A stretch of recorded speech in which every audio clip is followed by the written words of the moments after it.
They thought she was a washed-up soldier. They thought she was just another lifer pushed out of relevance, a woman clinging to routine, sorting crates in a forgotten warehouse on a dusty military base. To them, she was a has-been, someone who'd failed upward and was being kept around out of some bureaucratic guilt. They were wrong.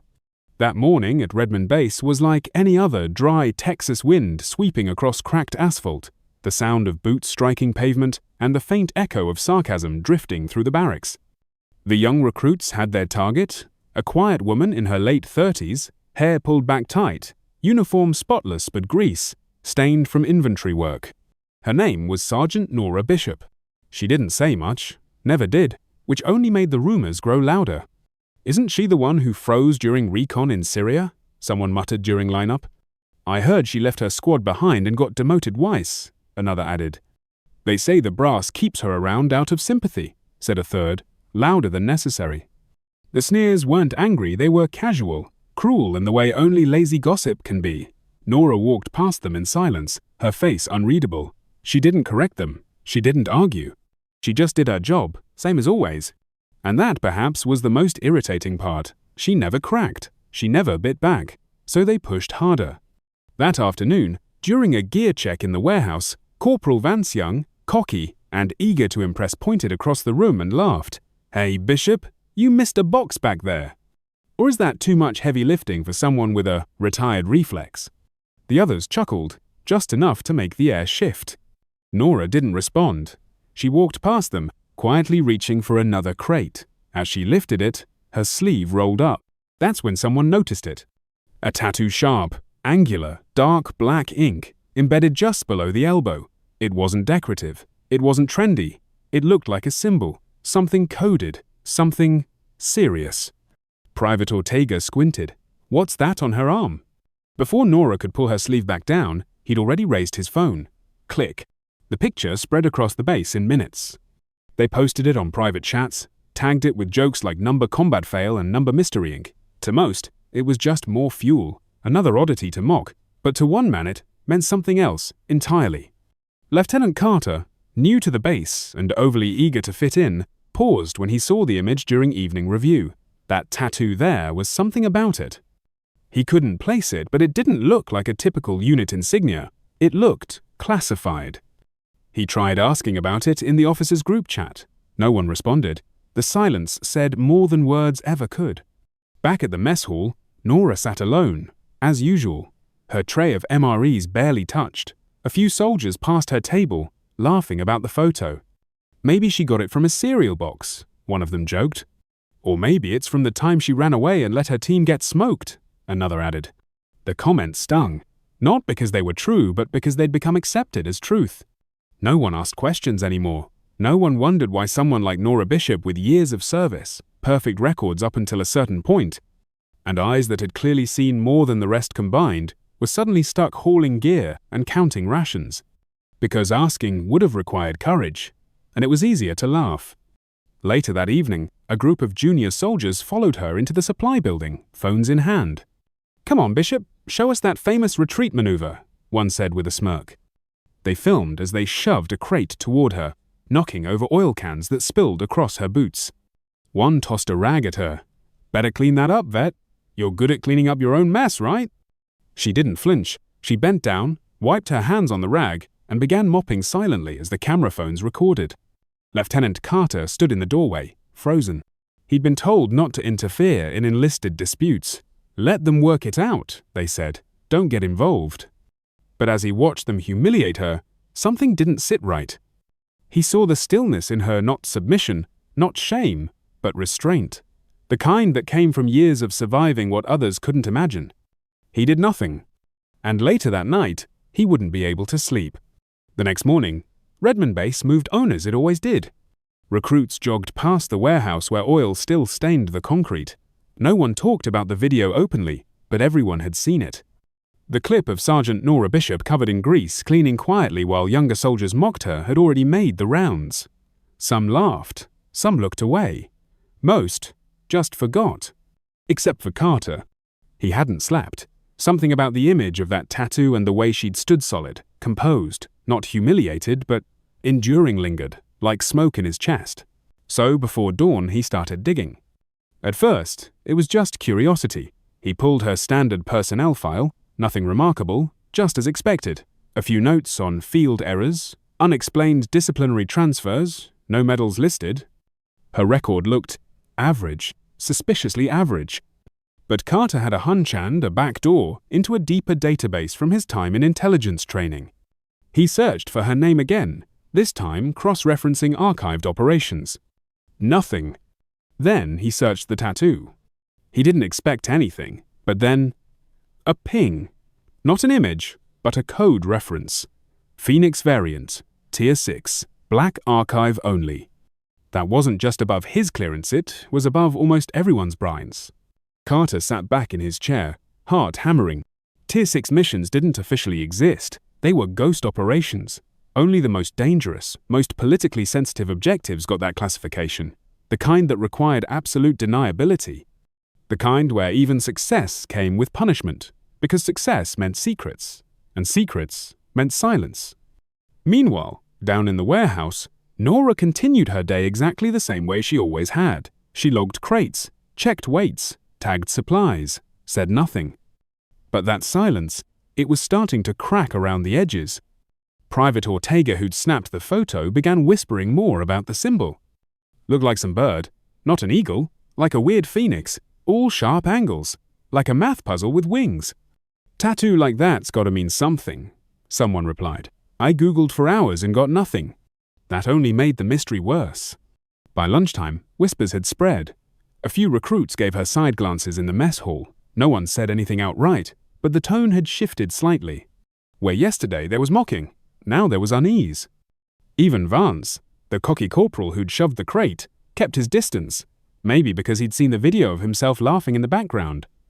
Maybe because somewhere in the pit of his gut, he knew he'd gone too far. But Nora? She remained unchanged. That evening, alone in the back of the warehouse, she opened a dusty box labeled Decommissioned Maps. Most of them were outdated field layouts from training exercises, but one caught her eye.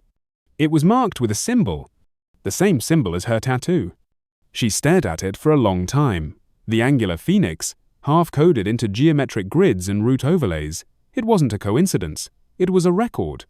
Proof that something they claimed never existed had left fingerprints. She took a picture and sent it to a number she hadn't used in nearly 2 years. Still don't recognize the emblem. How long do I wait? The reply came within minutes. Patience.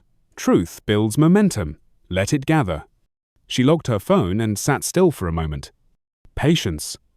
It had cost her 2 years of her name. 2 years of people treating her like she was invisible, worse, a cautionary tale. Every day she felt pieces of herself eroding, discipline becoming silence, pride becoming numbness. But now, something was shifting. The silence was no longer hers alone. That night, in his office, Lieutenant Carter stared at his screen, rereading the restricted references. Phoenix variant, Tier 6, 7 in, 1 out. 7? He cross-referenced the mission timeline with global reports from 2 years ago. There'd been an unnamed hostage extraction in a hostile regiono details ever released. Just a rumor that a journalist had survived an impossible ambush, but no one knew who had pulled it off. Carter leaned back. 7 went in, 1 came out. And that one had a phoenix burned into her skin. The next morning, Redmond Base stirred early. There was a surprise inspection, not the usual kind. This one came with a name that snapped the air tight. General Myron Keene. 4 decades in uniform, 3 wars. Known for 2 things, finding buried truth and demanding answers no one wanted to give. The base buzzed in a frenzy. Uniforms were pressed, boots were shined, inventory was shuffled into neat rows. But Nora Bishop, no one called her. Warehouse crew didn't make inspection lines, especially not those with disciplinary red flags. So she stayed where she always was in the shadows, surrounded by crates, quietly making order out of chaos. Until the general walked by. General Myron Keene didn't believe in neat lines or rehearsed greetings. He believed in walking the grounds, feeling the weight of the air, reading what reports never said. So while the officers scrambled to polish their shoes and bark orders across the yard, Keene strolled toward the less likely corners of Redmond base garages, motor pools, and eventually the warehouse. The schedule said it was empty. It wasn't. Inside, a lone figure moved with the rhythm of habit, not rushed, not slack, just exact. Crate after crate, every item logged, every placement sharp. The kind of precision that doesn't come from inventory training. The kind of precision you learn when mistakes mean blood. Keen paused in the doorway, watching. She didn't see him at first. Her focus was absolute. There was no slouch in her back, no wasted motion. This was not someone broken. This was someone tempered. Then, as she reached to adjust a top-shelf container, her sleeve slipped back. And he saw it. The emblem. The angular black phoenix, etched in lines so deliberate it couldn't be anything but official. His breath caught. His boots moved before he could think. "Where did you get that, Mark?" he asked. His voice wasn't loud, but it cut through the hum of the fans, the flicker of overhead lights, and every unspoken word that had built around this woman for 2 long years. She turned to face him. No panic, no confusion, just awareness, the way soldiers recognize each other long before ranks are spoken. She straightened, then answered, not hesitantly, not defiantly, but with the firm steadiness of someone who's carried something heavy and learned not to flinch. Tier 6, Phoenix variant, 7 in, 1 out. Everything stopped. Even the warehouse seemed to hold its breath. Keen's eyes narrowed. "Your bishop?" "Yes, sir." He didn't speak right away. He didn't need to. In his mind, the classified files, unrolled files stamped with black archive only, reports sealed so tightly that even generals needed separate clearance to read them. Phoenix variant had been considered impossible. A high-value political prisoner held deep behind enemy lines. A mission so dangerous, so volatile, it had been scrubbed from every database after completion. The operators were ghosts. No names, no medals, no graves.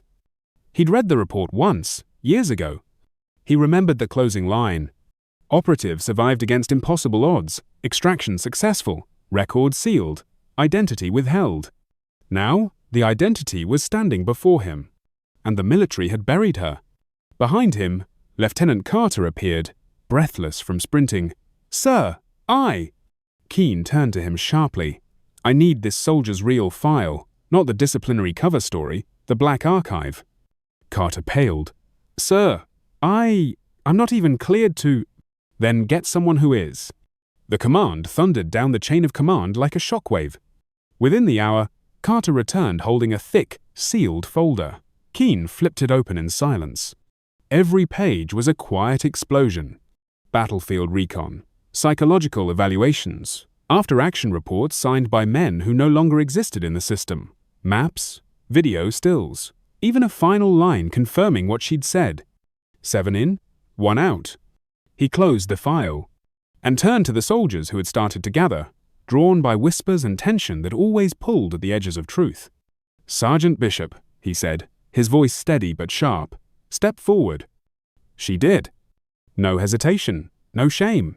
She didn't march. She moved. A soldier. "On behalf of this institution," Keen said clearly, "I owe you an apology.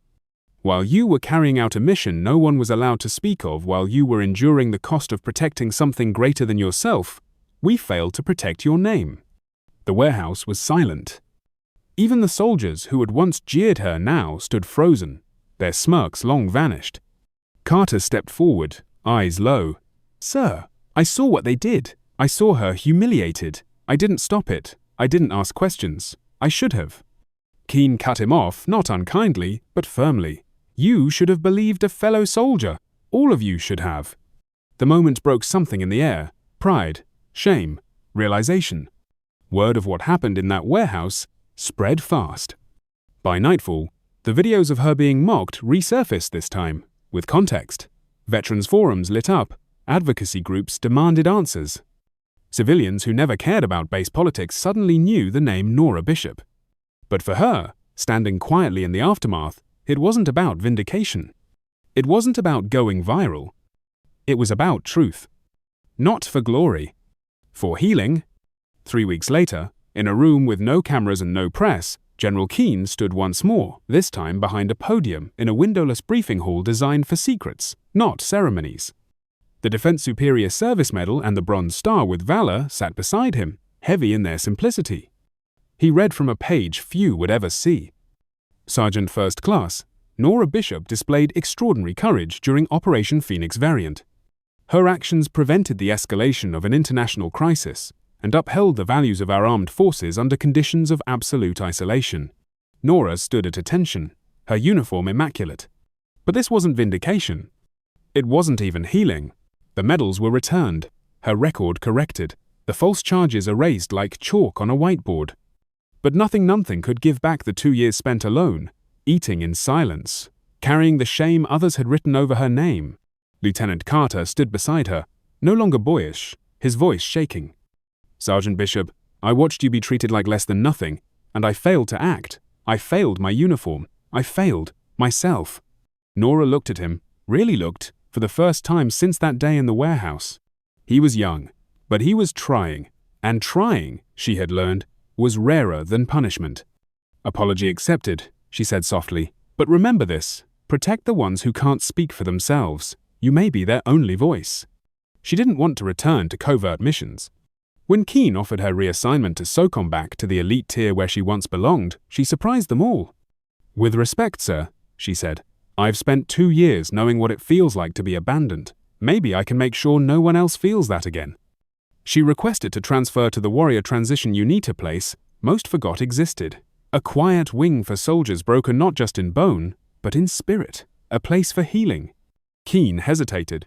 "But your skills, your record," she smiled, just faintly, "are still intact, and I intend to use them, just differently."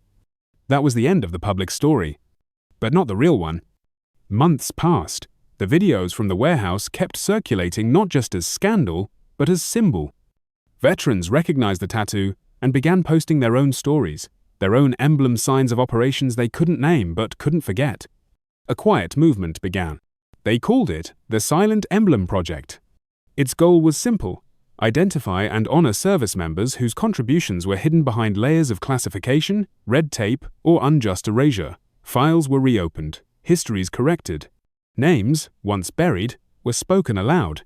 The Phoenix Once mocked as a meaningless tattoo became a mark of reverence. Even Corporal Vance, the one who'd shoved her crate, sent a handwritten letter. "I called you a failure. I didn't know what you were carrying. I don't expect forgiveness, but your story changed how I see bravery. It's not in the medals, it's in standing tall when everyone else turns away." She didn't reply. But she kept the letter, because proof of growth was rarer than revenge. A year later, a new training program launched at the Special Warfare Center. They named it the Raw Legacy Programmer, nod to the alias she'd used during Phoenix Variant. Its crest? A stylized phoenix, geometric wings spread wide, rising from darkness. Lieutenant Colonel Carter, now head of ethics training, opened the first class with a message not found in any manual. "This course exists because we failed. We failed to see excellence in silence. We failed to challenge easy stories. We failed to defend those who couldn't speak." Nora declined to instruct the program. "This isn't about my story," she told Carter. "It's about what the silence taught you." Far from the bustle of bases and medals, in a quiet corner of Colorado, Nora founded something else. A small transition center. No sign, no listing, no brochures. Just a building in the mountains, funded by anonymous donors, staffed by ghosts from the classified world who knew how it felt to carry weight without acknowledgement. Word spread quietly. A nod here, a whisper there, and soon others came veterans from forgotten units, men and women with files redacted and medals unissued. They didn't come for treatment. They came to be seen. One night, a young woman stood at her doorstep, nervous, eyes sharp but hollow. "I read what happened to you," she said. "How you survived them thinking the worst. I think I need someone who understands that." Nora didn't speak. She didn't need to. She just rolled up her sleeve, let the ink speak, and quietly said, "Tell me what you can't tell anyone else." That night, as the mountain wind whispered through pine trees and embers glowed in the fire pit, soldiers who had once lived in shadows sat in a circle. They didn't talk about war. They talked about silence, about resilience, about surviving what never made it to the headlines. In that circle, there were no ranks, only honor, only truth.